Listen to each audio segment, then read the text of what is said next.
Hey! Yeah, I know. I probably shouldn't just show up after 2 years without a proper explanation. And honestly, the explanation isn't even a good one.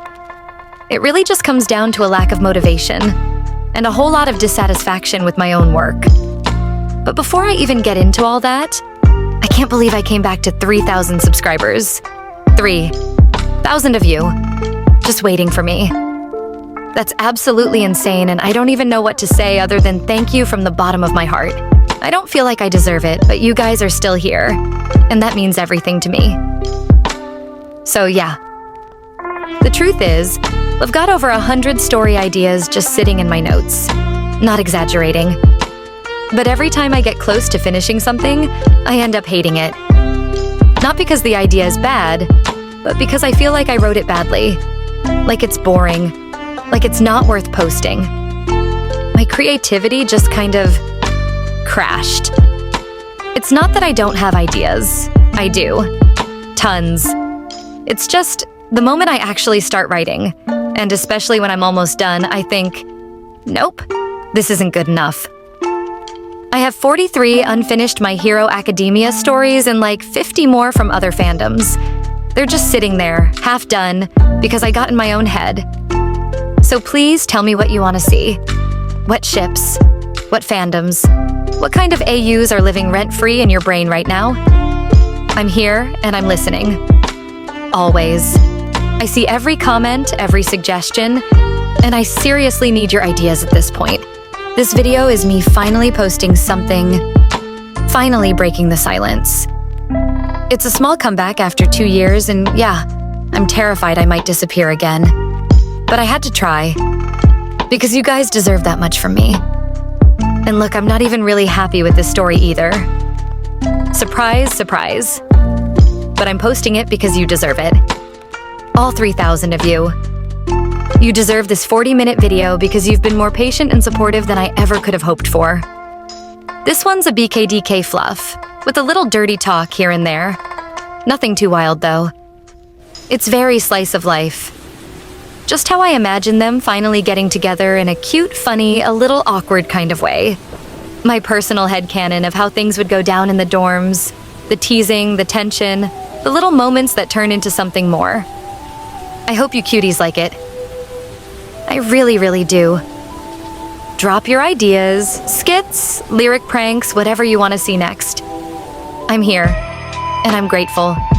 Thank you for sticking with me and for letting me come back to something this special. Now let's get into it. Started with popcorn. No, scratch that. It started with Kaminari accidentally burning the popcorn.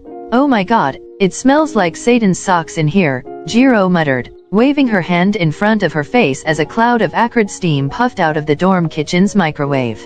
It's not that bad, Kaminari said, yanking open the door and coughing as blackened kernels spilled onto the floor. Okay, yeah. No, it's bad. Dude, that bag is literally on fire. Kirishima leaned over the counter, eyes wide. I think you invented a new chemical weapon. Yurika laughed from the couch, legs curled under her as she peeked over her textbook. You're all idiots, Bakugo snapped, storming out of the stairwell with a towel slung around his neck. He looked like he'd just gotten out of the shower, water still dripping from the ends of his spiky hair. You can't even make popcorn without summoning the fire department. You know how tricky microwaves are. No, they're not. They're microwaves. Midoriya emerged from the kitchen behind Kaminari, holding a new, unburnt bag of popcorn and giving everyone his usual sheepish grin. I made another batch, just in case. Anyone want some? Yes. Hagakure's disembodied voice chirped as the bowl lifted itself from his hands and floated away. Movie night saved. We weren't even watching a movie yet, Ashido said, dropping onto the couch beside Yurika with a dramatic sigh. We spent the last 20 minutes arguing over what to watch. That's because Siro keeps picking horror, Yayo Rosa said as she descended the stairs, dressed in her downtime sweats and clutching a notepad. And half of us, myself included, are not in the mood for nightmares tonight. Fear builds character. No, it builds insomnia. What about a romance? Gross. Pick something tolerable or I'm out. Wait, how about, a classic? Something we all grew up with. Like my neighbor Totoro. Yes. Aitsa appeared from the hallway, glasses shining. An excellent suggestion. Wholesome, nostalgic, and age-appropriate. 10 minutes later, the common room was packed. Sleeping bags were rolled out across the floor, pillows stacked high like fortress walls. Jiro had commandeered the speaker system for a makeshift sound setup, while Sato handed out homemade mochi like some kind of snack god. Tokuyami sat in the far corner, completely absorbed in arranging his beanbag chair to meet the perfect aesthetic of brooding. Seriously, why are we doing this tonight? Bakuga grumbled from the arm of the couch. Man spreading, almost owning the couch, glaring at the screen like it was personally responsible for his suffering. Because we don't have training tomorrow, Midoriya said, his voice a little too quick, a little too bright. Still dumb. Could be fun, Midoriya said, eyes flicking to Bakuga's for half a second. They held each other's gaze just long enough that Kirishima elbowed Bakuga gently and whispered, "Dude. Shut up." The movie started. The lights dimmed. The chaos didn't stop. Mineta, feet off the couch. Who's hogging the blanket? Stop kicking me. That's not my foot. Somewhere in the middle of Totoro's big umbrella scene, Bakuga stopped scowling. Not that anyone noticed except Midoriya, who kept sneaking glances at him between sips of soda, like he was trying to memorize the rare moment of peace on Katsuki's face. Midoriya didn't know when that had started, when watching Bakuga had stopped feeling like a habit born of fear, and started feeling like something softer. Something closer to awe. Something closer to your staring, Jiro whispered, leaning over next to Izuku and raising a brow. "I'm not," Midoriya whispered back, "too fast." "Aha. Sure." She smirked. Later that night, after everyone had drifted off to their rooms or fallen asleep where they lay, Midoriya stayed behind to clean up. He gathered popcorn bowls, folded a few blankets, and acting like a housewife now. Bakuga muttered from the couch, startling him. "You're still awake. Can't sleep with everyone snoring like pigs." Midoriya smiled softly. "It was fun, though, right?" Bakuga didn't answer right away. His eyes followed Midoriya as he moved around the room, finally settling on the half-empty soda bottle in his hand. "You're a nerd," he said eventually. "I know," Midoriya replied, brushing his curls out of his face. "But I'm your nerd, right?" Bakuga blinked. Midoriya went red. "I mean not like I didn't mean yours like." "Dumbass," Bakuga said, turning away. But his voice was quiet. A little less sharp. A little more careful. Maybe. Katsuki grabbed his jacket off the back of the couch and tugged it over his head in one clean motion, then pulled a worn gray beanie from his pocket and jammed it onto his spiky hair, forcing it to lie as flat as it was ever going to get.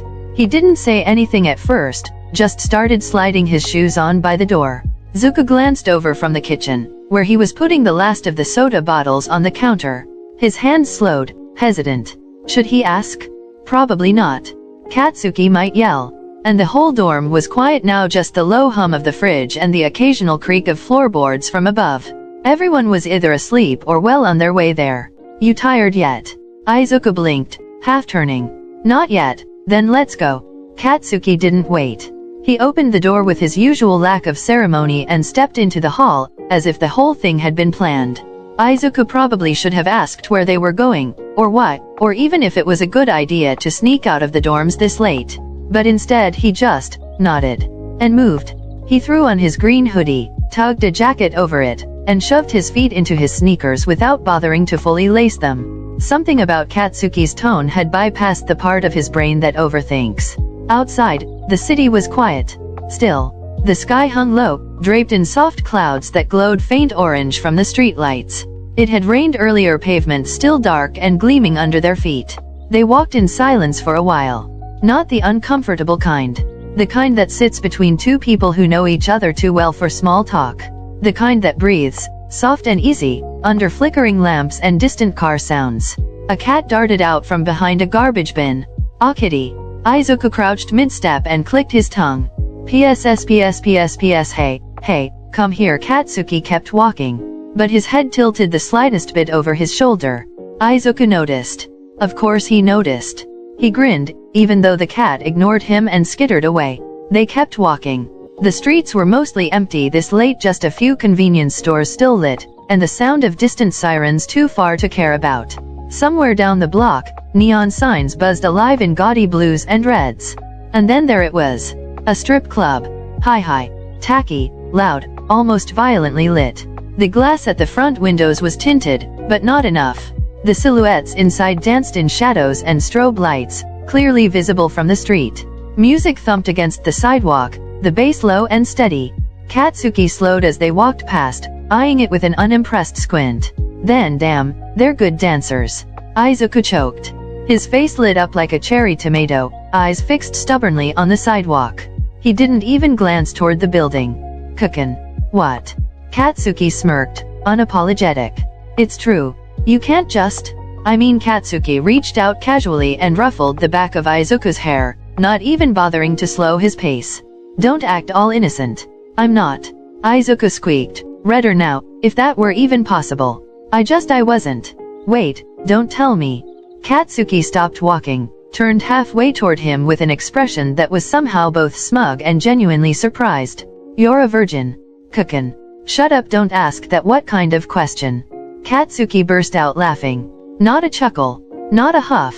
Full-blown laughter. It was a rare sound, like once a year rare. Unfiltered and rough and honest, echoing against the empty walls of the city around them. Izuku stared at him, stunned, as the other boy leaned against a street pole, shoulders shaking. God, your face. I was joking, idiot. Didn't think you'd react like that. You're such a jerk. You're such a dork. They stood like that for a moment, Katsuki catching his breath, Izuku trying to become one with the sidewalk, and then, eventually, they started walking again. After a few blocks, the loud glow of the club faded behind them, swallowed up by shadows and shuttered storefronts. They reached a park bench on the edge of an empty little plaza, where a vending machine buzzed in the corner like it was trying to stay awake. Katsuki shoved a few coins in and grabbed 2 cans, 1 soda, 1 tea, and tossed the tea to Izuku without looking.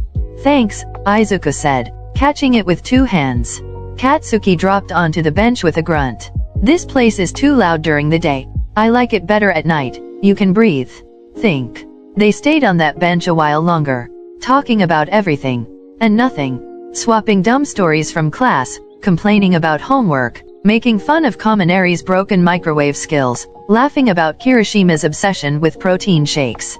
By the time they started heading back, the sky had started to lighten just a little, and when Izuku stopped again to PSPSPS at another stray cat, Katsuki crouched beside him and without a word reached out to scratch it behind the ears. The cat purred instantly. Izuku stared at him. So you do like cats? I'm not a monster. Izuku just smiled. Didn't say anything. But he did bump their shoulders together, just a little, and Katsuki didn't move away. They were already halfway back toward the dorms when Katsuki slowed, hands shoved in his jacket pockets, beanie tugged low on his head. The vending machine tea in Izuku's hand had long gone cold, but he hadn't stopped sipping. Not really for the tea, just to keep his hands busy, and maybe to avoid eye contact. A pause. Then, with a completely unreadable expression, seriously, are you a virgin? Izuku choked so hard he nearly inhaled his own tongue. Tea sprayed from his mouth in a hopeless mist as he coughed and bent forward, smacking his chest with one hand like that would help. Kukin. What the hell? That's not a no. You can't just ask that. I did just ask that. Izuku stared at him, mouth opening and closing. His face was red from coughing and something else. Embarrassment. Maybe betrayal. Maybe. Are you not? Izuku asked, voice high and offended, like Katsuki had just committed treason. Katsuki raised a brow and shrugged, annoyingly casual. No, I'm 17. Probably did everything a teenager does. And just like that, Izuku's face fell. It wasn't a dramatic reaction, just a small shift. Barely noticeable. His mouth tightened, his gaze dropped to the sidewalk, and the air around him got a little quieter. Like something invisible had slipped through his fingers. You did. The words were soft. Caught off guard. A little too revealing. Katsuki turned, caught a good look at his face and smirked. Oh, he said, slow and smug. You didn't like that, huh? Izuku jerked his head up. What? No? I just... Katsuki's smirk widened. He liked that look. He liked it way too much, the faint pout, the subtle sulk, the way Izuku's brows scrunched like he couldn't figure out why it bugged him so much. Katsuki leaned a little closer. With who? As if LD tell you, nerd. Kukin. Aizuku whined, stepping in and grabbing onto his arm like he was physically trying to shake the answer out of him. That's not fair. You brought it up. Katsuki let him cling. Didn't pull away. Just raised a brow and let Aizuku squish his face against his sleeve like a grumpy pillow. You're so annoying, and you're such a tease, Aizuku huffed, muffled against his arm. You can't just say stuff like that and then not explain. Why do you care? His grip loosened slightly. Not pulling away, just softening. I don't know, and that right there, that tiny, honest thing hit Katsuki harder than he was ready for.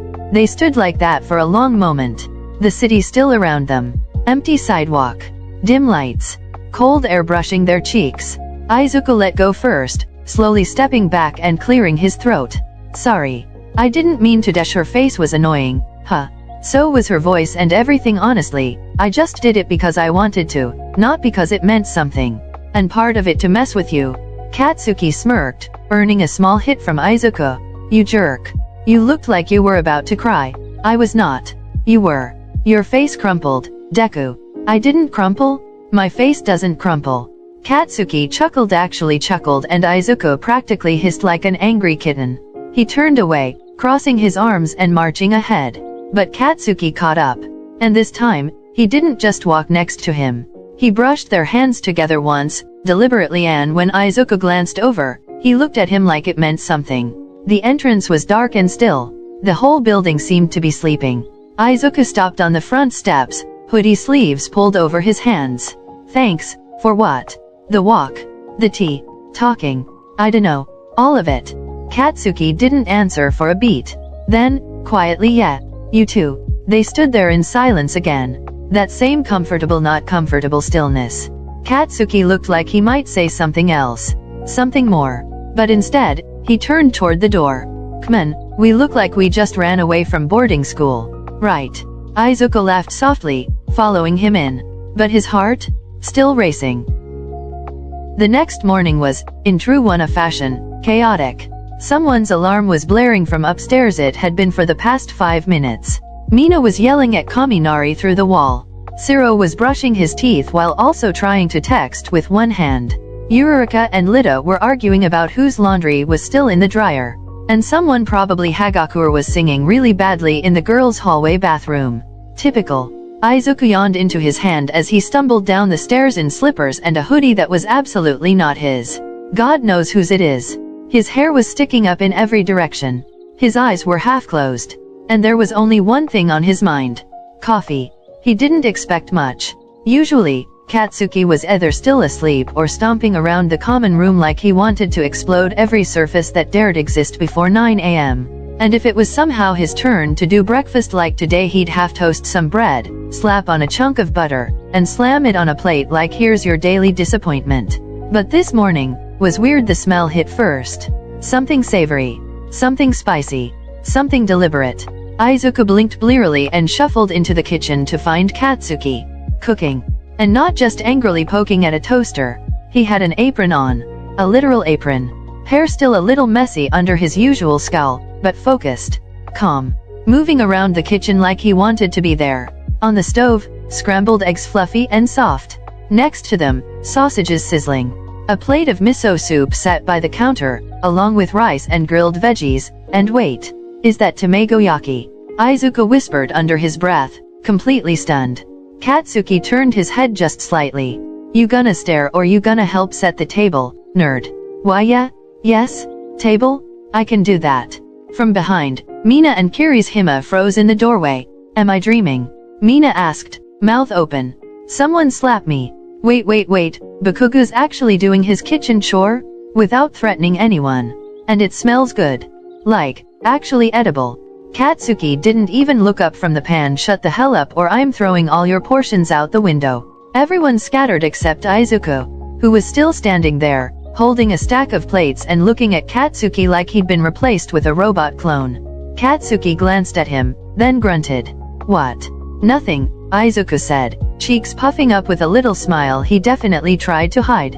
Just surprised. Why? You know I can cook better than my mom. No, not that. Just you never really do, is all. It's my turn. I know. Katsuki cut him a look. Not sharp. Not even annoyed. Just, unreadable, but softer than usual. Aizuku's smile widened a little more. Thanks, Kukin. Katsuki mumbled something into the spatula. Something suspiciously like shut up, but he didn't deny it. And Aizuku didn't push it. Breakfast was, miraculously, a success.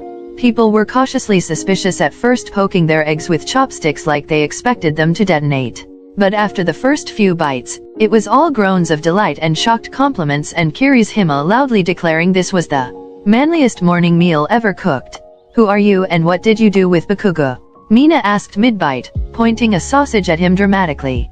Shut up and eat, Katsuki growled, but there was no real fire behind it. Just tired resignation. Like he was bracing for this exact reaction. A breakfast forged in darkness and dedication. I respect it. Ashido choked on her coffee. Aizuku, sitting beside Katsuki and trying very hard not to giggle, just mumbled. Thank you for the meal with the tiniest blush on his cheeks. Katsuki glanced at him out of the corner of his eye, and smirked just a little. Later, after the kitchen was cleaned and everyone was off doing their weekend things, homework, training, video games, or causing mild property damage, Aizuku found himself alone on the couch with a notebook and a pen that had stopped working halfway through a sentence. He chewed the cap absent-mindedly and stared at his notes, barely registering the words. All he could think about was last night. And this morning. Katsuki had been different. Not completely different, still loud, still grumbly, still acting like everyone was an inconvenience, but also lighter. And maybe Aizuku was imagining it. Maybe it was the late night walk messing with his head. But the way Katsuki looked at him lately, especially when he thought Aizuku wasn't paying attention, was different, too. Not mocking. Not cold, just curious. And a little too long. And maybe flirty? Aizuku wasn't sure. He was just starting to spiral about it when something smacked into his side. A throw pillow. Hey, Space Cadet. Katsuki. Now standing behind the couch, holding a second cup of tea. The one he knew Aizuku liked. Green tea with exactly half a teaspoon of honey. He tossed it down next to him without a word and plopped onto the other end of the couch with a groan, stretching out like he owned the whole thing. Aizuku blinked. You made me tea. You looked like your brain was about to catch fire. Oh, a pause. Thanks. Katsuki didn't respond.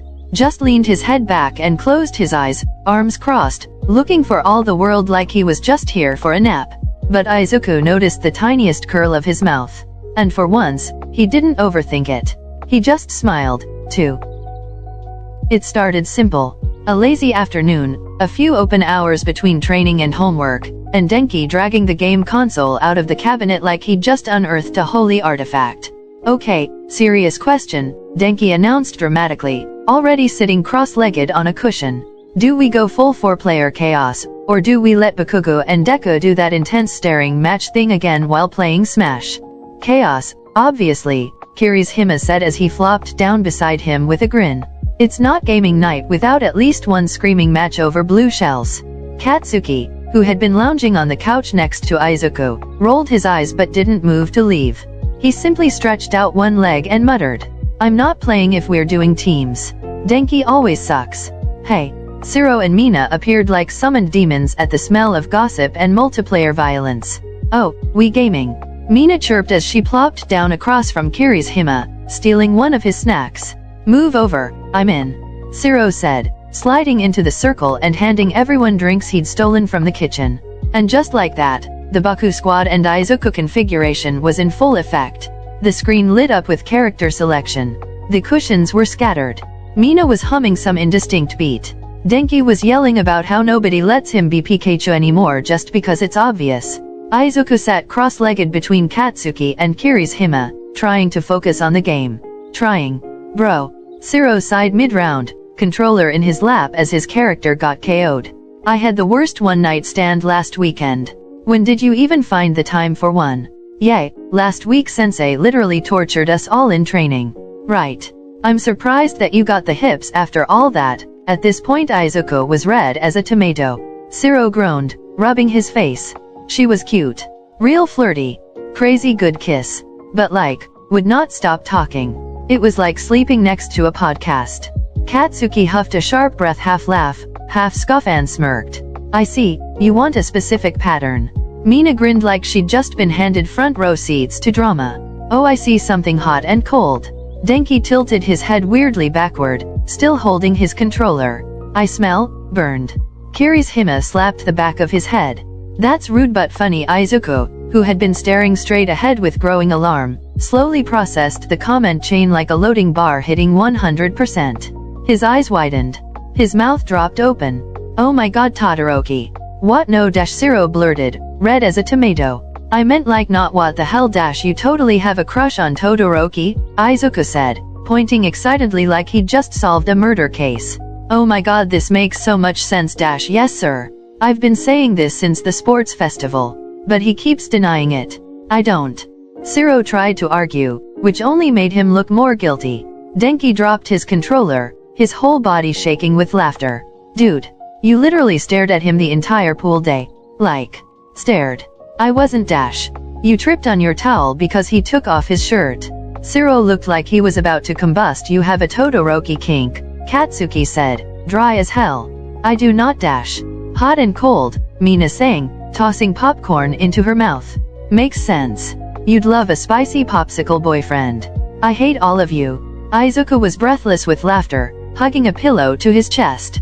Wait, does Todoroki know? He asked, eyes glinting like he was ready to deliver this intel straight to the man himself.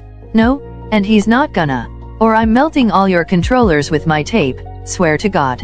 Bold of you to assume he hasn't figured it out. He's quiet, not stupid. Zero looked like he was going to scream. This is better than every TV drama LVE ever watched. Izuku nodded, eyes sparkling. I want him to confess at graduation. Preferably during his speech. Kirishima cackled. Denki fell sideways onto a pillow. And Katsuki? He just watched Izuku, watched the way his eyes lit up, how his laugh shook his shoulders, and smirked. Again. Just for a second. Some time later, after another round of chaotic Mario Kart, after Zero lost a bet and had to text Todoroki, what's your skincare routine, you beautiful bastard? After Katsuki somehow won 3 times in a row without trash-talking nearly as much as usual, they all collapsed in a pile of limbs and pillows in front of the screen. It was dark now. The lights were dim. The dorms were quiet again. Most of Class 1A had either crashed in their rooms, scattered to their own quiet corners, or passed out mid-laugh in the common room. After the absolute circus of a hangout earlier, Zero's scandal, Denki's snoring, Mina's never-ending giggle fits, Izuku had honestly thought the evening was over. But when Katsuki got up, stretched, and looked at him from across the room with a low, "You coming or not?" again, Izuku didn't ask where. He just followed. It wasn't a weird thing anymore, him and Katsuki going off somewhere at random hours. What was weird, though, was how normal it started to feel. And how much he looked forward to it. So now they were here on the rooftop. Cool wind brushing over their arms, stars hanging overhead, city lights blinking in the distance like lazy fireflies. Katsuki leaned back against the railing, one hand in his hoodie pocket, the other clutching a soda he probably stole from the kitchen. Izuku stood beside him, trying to ignore how cold the metal was against his fingers, and how warm Katsuki felt just being near him. You think they're all still roasting Zero? Izuku asked with a little laugh, breaking the silence. Probably, Mina was just getting started. Poor bastard's gonna be a meme by morning. It's his own fault. If he didn't want attention, he shouldn't have mentioned a one-night stand in front of the loudest group of people alive. Seriously, he might as well have put it on a damn t-shirt. Izuku gave a sleepy laugh, pulling his arms inside his hoodie sleeves a bit. The wind was stronger up here. They stood in silence again for a beat. Then Katsuki glanced at him out of the corner of his eye. Still thinking about it? Huh? About what? The one-night stand stuff. You're red just thinking about it. I am not. Izuku flushed and immediately turned away, which only made it worse. You guys talk about it so easily, like it's a daily thing. It's always flirting and who's hot and who kissed who, and he groaned. Is that the only thing you guys have fun talking about? Katsuki shrugged, lips curving. No, but it's the part that makes me excited the most. He said it in that low, teasing voice. And Izuku's brain short-circuit. What? Cookin'. Katsuki chuckled darkly, clearly enjoying every second of Izuku's meltdown. You walked right into that one, nerd. Izuku pulled his hood up over his head like a turtle trying to retreat into its shell. Katsuki looked up at the stars for a moment, then sighed. something heavier in his tone now, still casual but layered.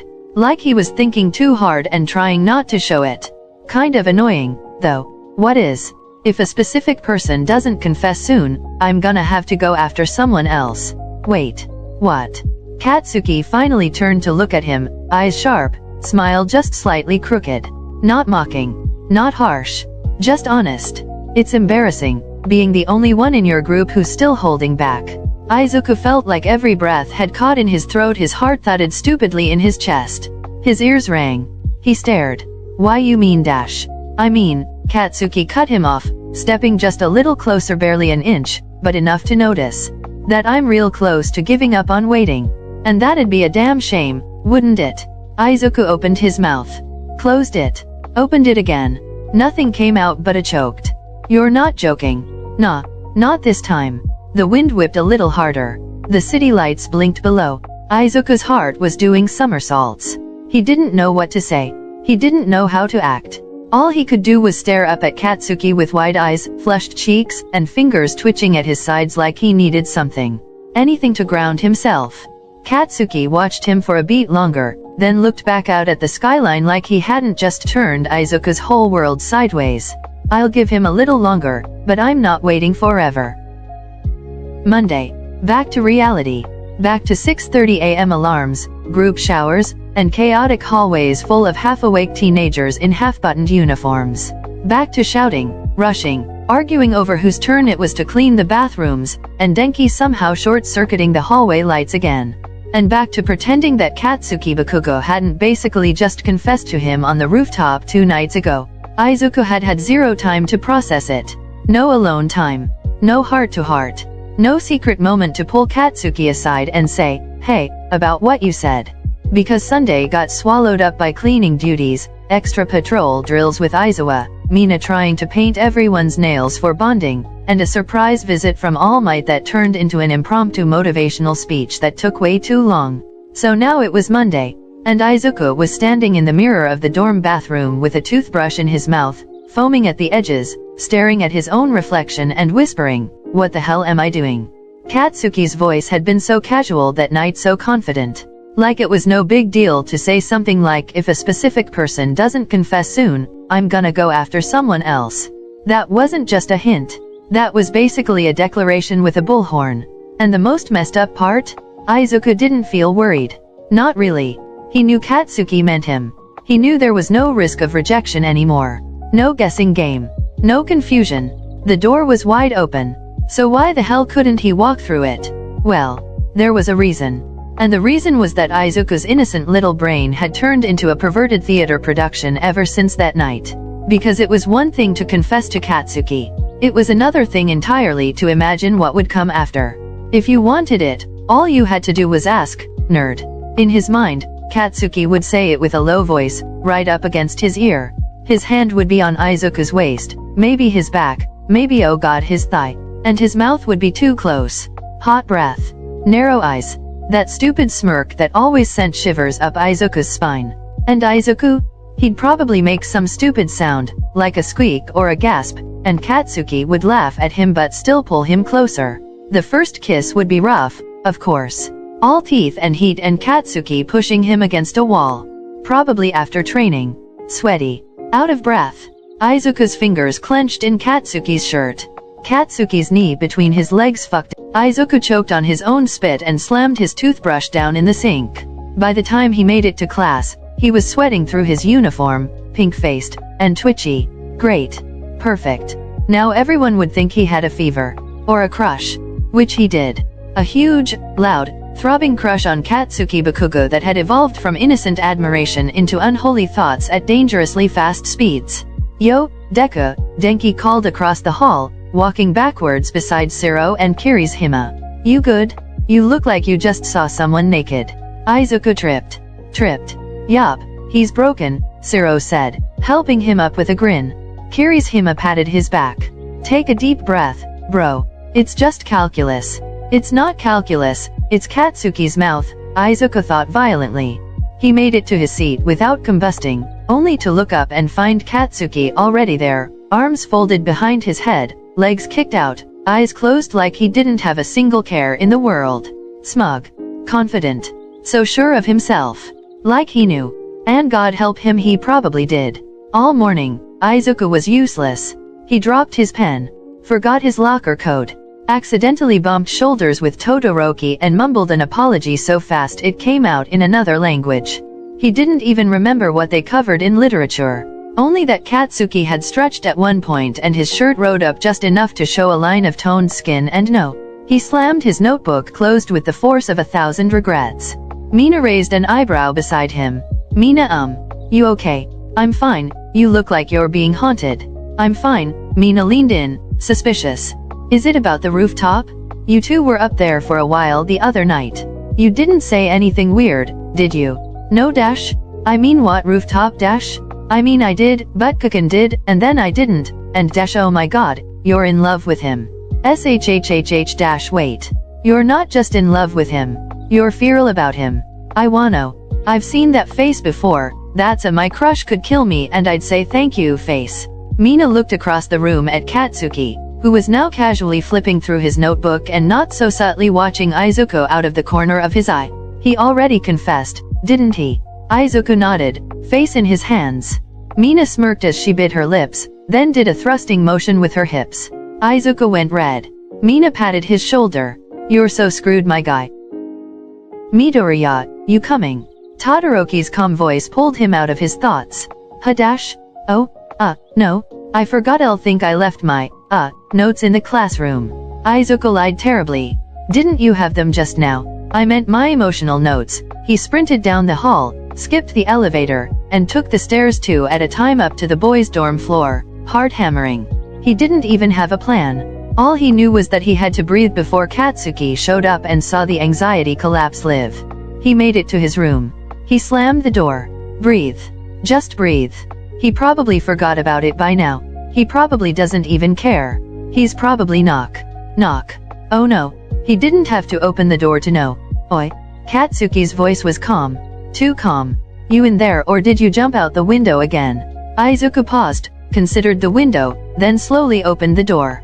Katsuki stood there, hoodie unzipped halfway, backpack slung over one shoulder, hair messy and eyes locked on him. I waited outside class, he said, stepping in without invitation. You ran. I didn't run dash bullshit. Izuku curled into himself, arms wrapping tight around his torso. I just didn't know what to say. Then don't say anything. Just listen. I know you're overthinking this. I know your brain's been short-circuiting ever since that night. It has not. Deku. Katsuki stepped closer. His voice dipped. I can see it all over you. Izuku backed up until his legs hit the edge of his bed and oops he sat. Katsuki stayed standing, arms crossed now, eyes scanning Izuku like he could see everything. I'm not pressuring you, I don't want you thinking I said all that shit just to mess with you. I don't. I meant it. No? Silence, and then, very quietly, Katsuki said, then what are you so afraid of? What was it? That was the question. And it took Izuku a long second to answer. But when he did, it came out small. Honest. I think I already know what I want. And that scares me. Katsuki tilted his head. Izuku looked up at him. Really looked. Hair sticking out in every direction. Brows furrowed, even in softness. The faintest dusting of freckles across his nose. That constant pull between anger and vulnerability in his eyes. He was beautiful in a way that made Izuku's chest ache. I mean, I don't want just a confession. Katsuki blinked. Oh, I want all of it. I want to wake up next to you. I want to hold your hand in the common room and not care who sees. I want to argue about chores and who gets the last rice ball. I want to kiss you after training. I want to dash. He stopped himself. Katsuki stared. Then smirked. Well, damn, you should have led with that. Izuku's face exploded red. Katsuki stepped in between his knees, leaned down, and brushed his knuckles against Izuku's jaw. Just the barest touch, but it was enough to short-circuit Izuku's soul. If I kiss you, are you gonna pass out? No, Izuku said. Then blinked. Maybe. Katsuki laughed, low and genuine. And then finally he kissed him. It wasn't rushed. Wasn't forceful. It was warm and slow and real. The kind of kiss that says, you're mine now. I'm yours now. Let's just see what happens. Izuku melted. Absolutely melted. His hands fisted in Katsuki's hoodie and his heart screamed so loud he was surprised no one came knocking. When they pulled apart, Katsuki didn't go far. His forehead pressed to Izuku's. His voice was low, barely a whisper. Guess you finally confessed, huh? Izuku laughed breathlessly. You kissed me first. Technicalities, let's hope they closed the door. Alright, cuties. That's it for now. If you made it all the way to the end, first of all, you're a legend. Second of all, don't forget to like, comment, and subscribe if you haven't already. It helps a lot, and it lets me know you're still out here vibing with me. Drop your thoughts in the comments. Story ideas, ships, AUs, fandoms, literally anything. If enough of you are into a certain idea or fandom, I promise I'll try to write something for it. Even if it's cursed. Even if it's pure chaos. I'll try, okay? Also, yes, I'm a K-pop gremlin too. Stray Kids? ATs? I'm obsessed. So if you're down for K-pop fanfics too, let me know. I might just dive into that rabbit hole next. Thanks for watching, for being patient with me, and for sticking around even when I went poof for 2 years. Love y'all. See you in the next one. Hopefully not 2 years from now.